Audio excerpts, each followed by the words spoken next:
আসসালামু আলাইকুম। ওয়ালাইকুম সালাম। সাদ্দাম, কি অবস্থা? ভালো আছি আলহামদুলিল্লাহ। কি করো ভাই? করতেছি একটা সাজে টুকটাক একটা জাক আমার মেরামত করতেছি। আচ্ছা, কি মেরামত হয়ে গেছে নাকি? সমস্যা কি?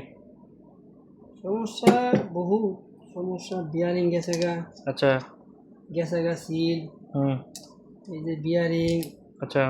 সিল চেঞ্জ করলাম আর কি। আহ, এখানে তো কয়েল দেখা যাচ্ছে, কয়েলও চেঞ্জ করছিলাম আমি। কয়লা চেঞ্জ করছি। আচ্ছা, মানে এক প্রকার এটা মোটামুটি এটা নতুনের মতো। নতুনের মতন একটা মেরামত চলছে। আচ্ছা, কাজ কি কমপ্লিট নাকি? হ্যাঁ ইনশাল্লাহ কমপ্লিটের পথে আছে। আচ্ছা। আশা করি আর 10-15 মিনিটের ভিতরে চালু হয়ে যাবে ইনশাল্লাহ। আহ,